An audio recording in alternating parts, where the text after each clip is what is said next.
No. Yeah, buddy. What? Oh. Alright, let's go smash someone up. Go on. Like and subscribe.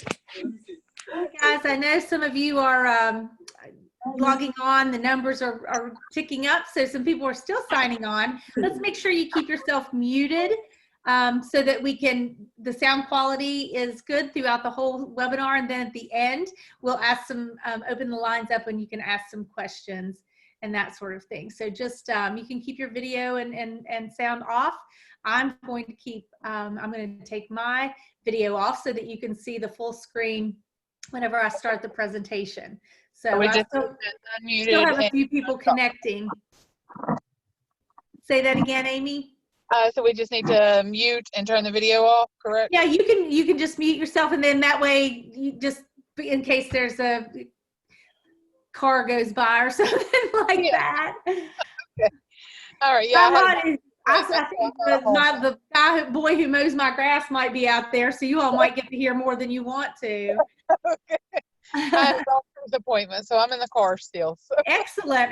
That's great. That's a good thing about technology. Yeah, exactly. So, it's 2 o'clock on the dot. I'll wait until a minute after, and then we'll get started. Okay. And so everybody just, you can mute, you can turn your video off, but I want you to be able to see my presentation. So if you are on your phone, so there's a little bit of manipulation you need to do, I think, to make that happen, and hopefully you figured that one out. Somebody helped us on one of our last groups, but all right. What a good group. We've got a great size group. All right, I'm going to go ahead and start. My name is Denise Workman, and I'm a family engagement specialist, and I'll give a proper introduction as we get into the presentation. I'm going to go ahead and share my screen and get started, and then we will reconvene in about, it takes me about 20 minutes to go through it, and then we'll ask some questions. And I see that I've got some callers, so I'm going to describe some of the pictures sometimes just for those people who are not able to see the screen. I want you to see some of the pictures that some of my friends have sent in that really typify what it's like, what you guys are going through trying to teach at home right now. So I'm going to stop my video and share my screen.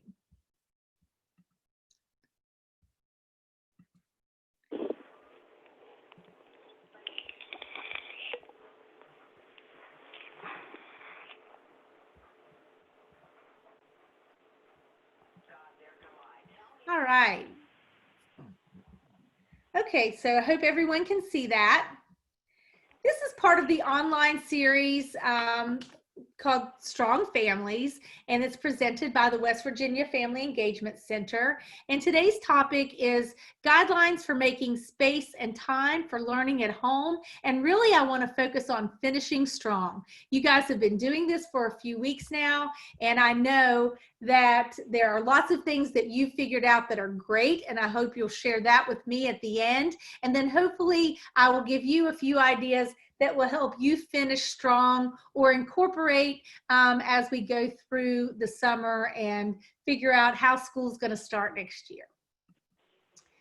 A couple of logistics. And everybody's been good about this. We ask you to mute. You've been muted upon entry, and some people, and we chatted, so you've muted again, and that's great. Thank you. If you have any questions, save them till the end, or there's a chat box at the bottom of the screen, and you're welcome to write your question there anytime, and then we'll address that at the end as well. And I wanted to let you know that the webinars are recorded. Not all of them go up on the website, but we record them all, and then I think they take a sampling of the best ones and get those up on the WVFEC website. So about the West Virginia Family Engagement Center. Our mission is the West Virginia Family Engagement Center helps families participate in their child's learning, both inside and outside of school. And some of you have heard Pat Homburg explain this, but through a partnership of families, state and local agencies, school level staff and personnel, and community-based organizations, the West Virginia Family Engagement Center supports student achievement and school improvement and increases the number of high-quality educational options available to families. Over the next 4 years, $4.8 million, which was awarded by the U.S. Department of Education's Office of Innovation and Improvement, will allow the West Virginia Family Engagement Center to implement a statewide family engagement initiative in 100 West Virginia schools. And we're lucky that 6 of those schools are in Lincoln County, and that is Ranger Elementary, West Hamlin Elementary, Duval Pre-K-8, Harts Pre-K-8, Guyan Valley Middle School, and Lincoln County High School. So we're lucky to have that opportunity there. The West Virginia Family Engagement Center is a part of the Adventure Group.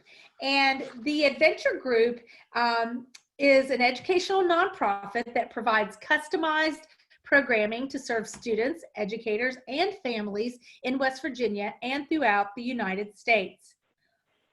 We provide and create innovative solutions to education's challenges, and we work across the country providing unique K-12 services to education and community entities.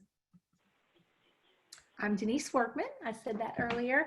I'm a program manager at the Adventure Group, and I'm also a family engagement specialist with the West Virginia Family Engagement Center. I'm working with Pat. She's been working all year in Lincoln County, and I'm just working with her to wrap up this year's project, and then as we do some continuation next year, and then I'll have some counties also that I'll be working on as we move forward into cohort 2. So let's get started. Whoever thought that we would say this? Home sweet school. The world is facing the COVID-19 pandemic, and for this reason, health officials are recommending that everyone stay home and practice social distancing. Across the United States, we find ourselves in a situation where many parents are working from home and taking over for teachers and childcare providers in the days and weeks ahead. And we've been moving through that process with short windows, longer windows, and now we know that that we're not going back to school this year. So, you know, that's why I said we have to focus now on finishing strong. When we're all adjusting to life where the home is the hub for work and school, you know, they're calling it a new normal. I think Pat Homburg today said she read that maybe we should be calling it the new abnormal. But it will take a variety of forms as time passes and require that we periodically evaluate what is going on and how we can make things work better. So if you've been doing this a while, it's not a bad time now, as we're getting into the last part of school, to just evaluate, hey, are there any changes I can make to make the finish of this strong? Like I said, now is probably one of those times. We can help you, and the purpose of the webinar is to give you support you need to help manage school at home. Not super easy. So this picture that is on the screen, for those of you that have video, says homeschooling day whatever. And this is a picture that one of my friends provided, and it's her 3 boys. 2 of them are upside down on the couch. One of them is getting ready to hurl some sort of toy at them, and they're all in very animated faces. So I want to say it's not just you. This picture and quote were sent to me by a friend who is a college professor in real life, but suddenly finds herself educating her 3 sons at home. This picture is her reality, and she assures me that it continues like this to this day from time to time.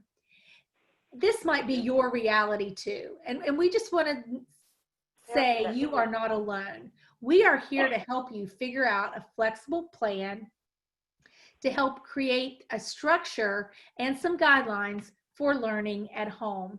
Every day is not going to be perfect, but we'll put some guardrails in place that will help you day to day.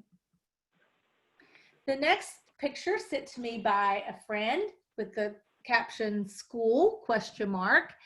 And is a table that does not have any food on it, but it's full of books. And she says, this is our schoolhouse of 4 students. We have a junior in high school, a freshman in high school, a 6th grader in middle school, and a 2nd grader in elementary school. She admits, I have no idea what's going on. She thinks everyone is okay and that they've got their own system. They assure her that they do. But, you know, I want to just remind you, you may not know exactly what is going on, especially if you have a range of ages in your household. The older kids might be helping the younger kids, and maybe they've just got it managed. But we are here to help you figure out where your children can set up and learn in the home.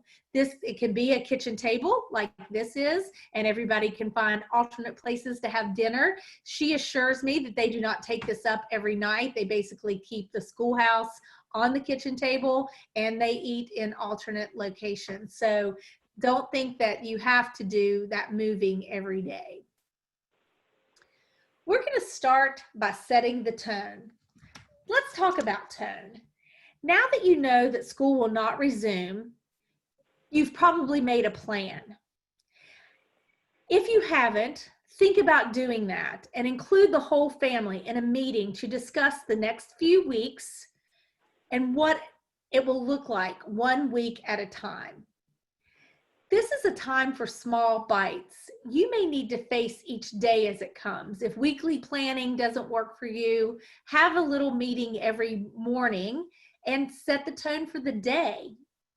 Whatever you do, set the tone for the family so everyone is focused in the same way, can understand the ground rules, and have input into how things take place. This is different, so we will learn how to improve as we go. Keep hanging in and keep your children engaged in their learning. And on the screen, I have a couple of just tips about your whenever you have your meeting. You know, explain to them what their responsibilities will be. That means give them some responsibilities around the house. Everyone is there 24/7, so everyone needs to have some responsibility. And just make those standard agreements for the family to abide by while you're adjusting. Talk about it. Kids feel the stress. None of this is a secret to them. They know things are different. Talk about that and how home life will be different, but it will be okay. We are here to help if you need suggestions on how to talk to your kids or set the tone for your family and household. But talking through it is very helpful. Next, we want to talk about setting up a routine or working out a routine.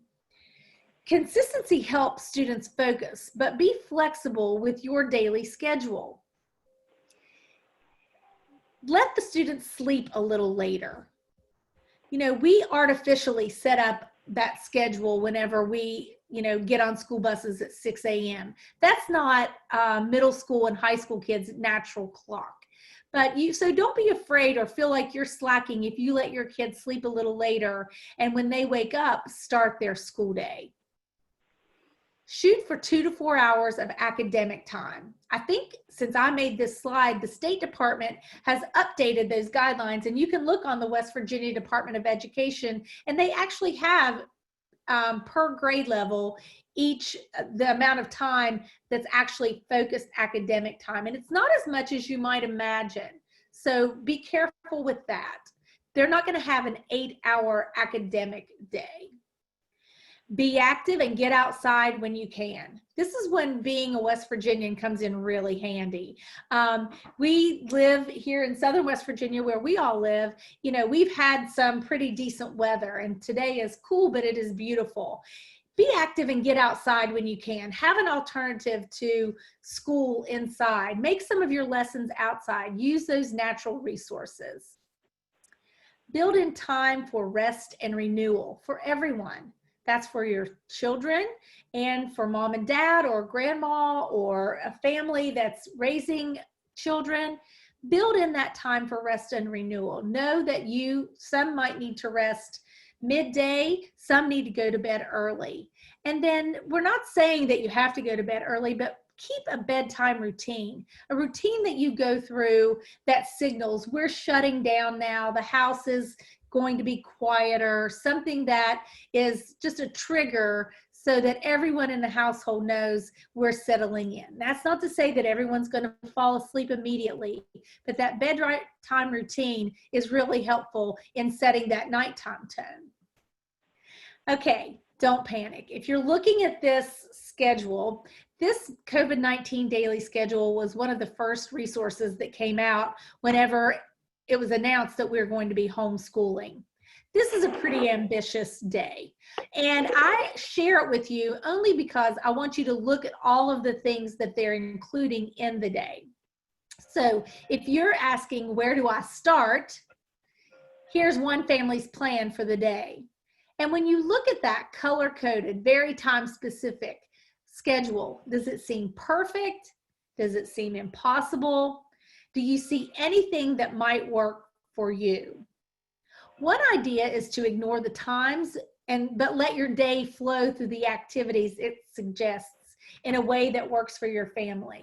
Like you have a wake-up routine. Maybe you have a morning walk. Maybe that's when you know your kids are fresh in the morning and that's a good time for academics. Some people the morning is not a great time for academics. So know how the pieces of your day come together in a way that makes sense for your family. This is not a one-size-fits-all situation. Also, you could use this schedule as a jumping off point to create your own routine. The big questions are, what is important to you and your family? Make a list and get started. What are the things that you want to get accomplished in a day during what we're going to call school or for the whole day? And then prioritize those things so that you can get them done. Have a couple of pictures here. The first picture is my friend's twins, and they have to share a device. So one of the considerations when you're making your routine is, you need to talk about sharing a workspace or a device, and that might be a time where a specific schedule comes into play. Mom has some Zoom meetings at this time, kids have a meeting with a teacher at that time, and you need to pencil that off and make that available. The next picture is one of my friend's daughters who's retreated to her room. She required some quiet time. There was a lot of stimulation with the other family members having school, and it was just too much for her. And so she retreated to her room to have just some quiet time. She's her own advocate and can ask for that, but look for signs in your kids that they might be signaling to you without actually verbalizing to you, I need a little break now. And this next picture is a fun one because this is my friend Molly's son who's taking a ukulele lesson online. And chat question. And sorry about that. And so my question is there a good time to practice ukulele? But her question is, when is a good time to practice ukulele? Where is a good place to practice ukulele? And check with the rest of the family so you do not interfere with others' activities when it's time to practice. For example, if someone was taking their ukulele lesson here, right now would not be a good time to do that. So be mindful of what other people have going on. The next item is to set up a designated space for learning. Kids and parents may need to move around during the day to share spaces, and we talked about that. But have one or two designated spaces for learning. You can gather supplies in a basket or container that is portable and can be put away when finished. Try to work in an area that's free from distractions. And you say, yeah, right, there's 4 kids in this house. Maybe try to make a space where people can go into a quiet area. You might have to be creative. It might be the laundry room, but make a space where people can be in a quiet space if they need to be. And then again, reiterating the idea about making a schedule if you have to share a device or a workspace. It's just better if you know, in the mornings, I have a meeting with my teacher and I need to use this at 9 o'clock or something like that. Just be specific. So much togetherness. This is a picture sent by a friend when they had this moment where everyone was working together. So remember, there will be times when everyone has to work at the same time. And in their case, the pup wanted in on the action as well and is under the table. Embrace the moment of cooperation and realize that it may be different tomorrow. Divide and conquer if you have to. So if everybody's working together and is happy and getting along, great. Cherish that. It might not happen again. So we are here to help you tackle those challenges if you're coming up against challenges like this one. Also, remember that there are so many places you can learn. Here's a few examples. The first picture is one of my friends. Her daughter there's 3 daughters in their household, and one had to have a meeting with the teacher, and she needed a private place to do it. The only private place that was available really was her bedroom. So she and the dog went up there, and she was able to make a desk and have her meeting. Another friend's child took it outside. There's 3 in that household as well. And she needed her space and she went out to the patio. That's a great thing about spring. We can do that, go outside and do some learning. You might have to repurpose space in your household. Your garage or your living room can't become the gymnasium. And this is one example of a family doing an exercise routine in the living room so that they can get their PE checked off of the list for that day. Use your strengths and the kids' interests to develop your lessons. We know this. We've all lived long enough to know that not all lessons are learned in books. Don't be afraid to create lessons that allow you to teach some life skills you have mastered. Pass some things on to your kids, introduce things to them. A couple of ideas we have here is like cooking a treasured family recipe. This is a great time to practice that. You've got a lot of mouths to feed, so maybe learning that spaghetti sauce recipe now is the time, but just seeing the process that goes into something that's that delicious, they'll start to value the fact that it's come down through generations. Maybe you have an idea like changing the oil in the car or checking the oil in the car, just sort of practical things that even if you have a student that is not a driver, they may want to just know, hey, check your brake lights, check your oil, go through that exercise to start familiarizing them with that. You might want to write a thank you note. It could be for, to grandmother for maybe a gift, or maybe you could write a thank you note or just a thinking of you note to a neighbor. I think someone's unmuted. If they wouldn't mind muting themselves again. I gave bonus points for writing in cursive. I know there's a lot of hubbub that sometimes kids are not learning to write cursive for a grade. So if you can get online and can find lessons on how for them to learn to write cursive. So that might be something that you can do. You also might want to play a board game together. Let the kids' interests guide your instruction by allowing them to pursue something that they haven't had time to focus on. When we're in school all day and then we have lessons or team sports at night, it takes up a lot of time. So maybe the kids have something that they would like to do if they had the time. And that might be now. So they could improve their time on running the mile. They could master a skateboard or a bicycle trick or skill.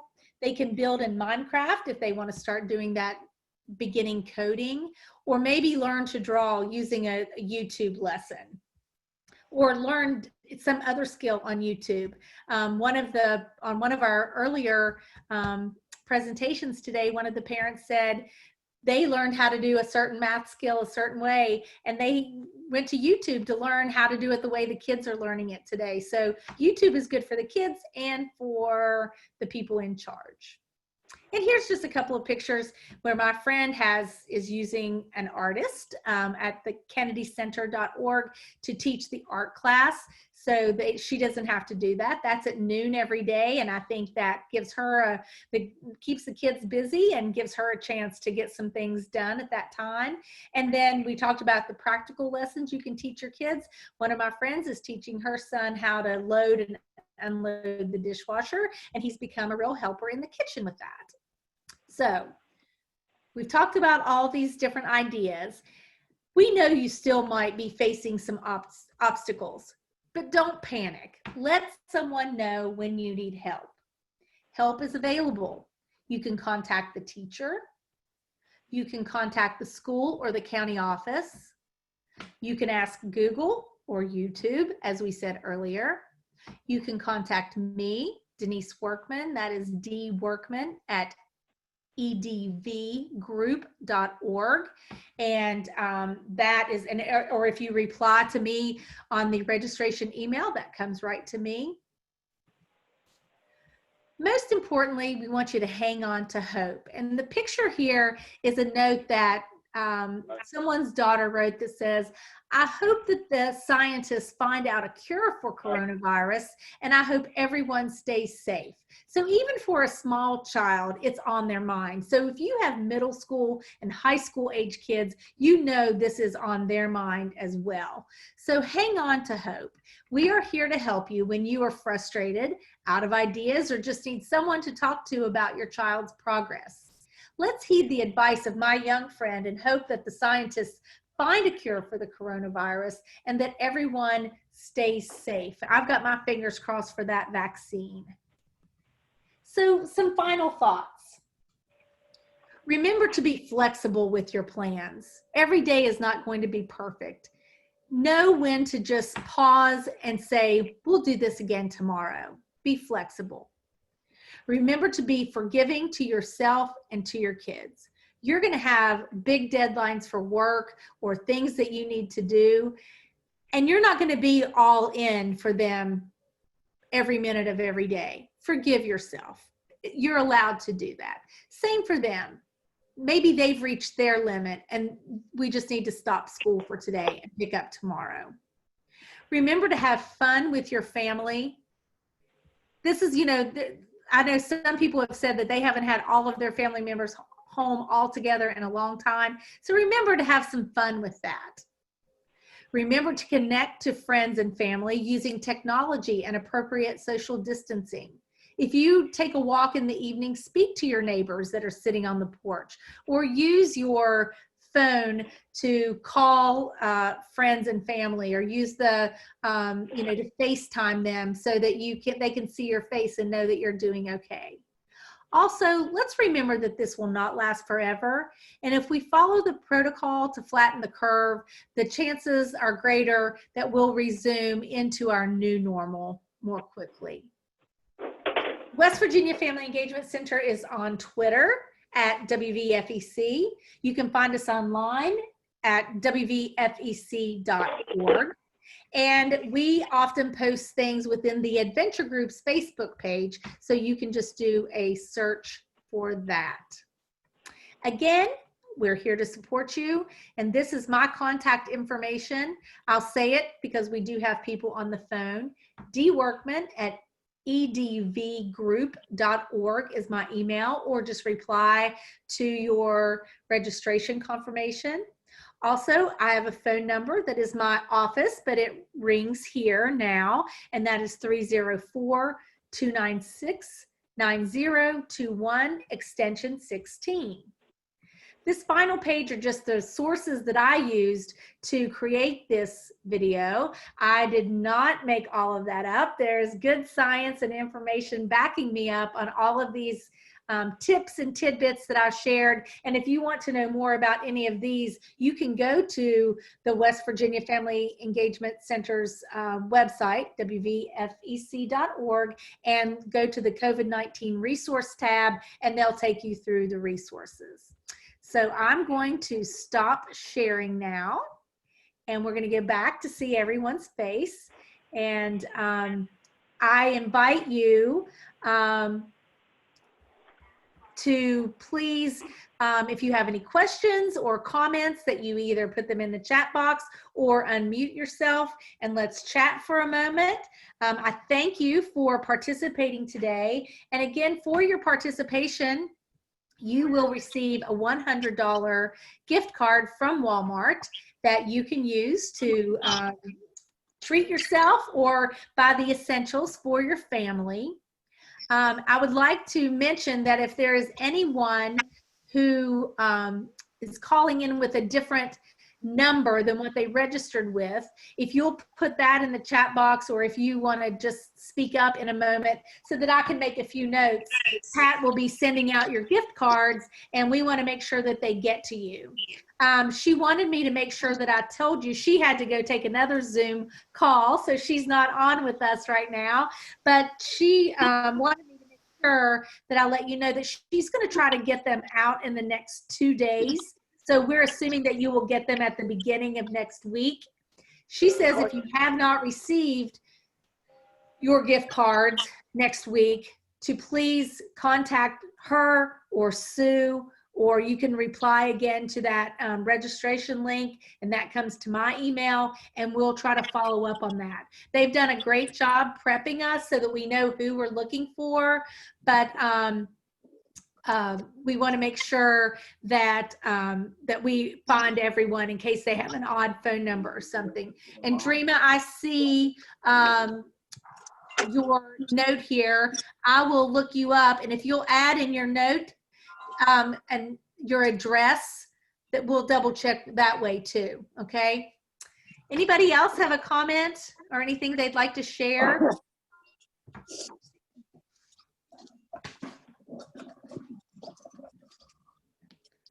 No?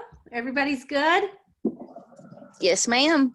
Well, that is some good news on a Thursday. I'll take that anytime. Well, again, thank you for your time.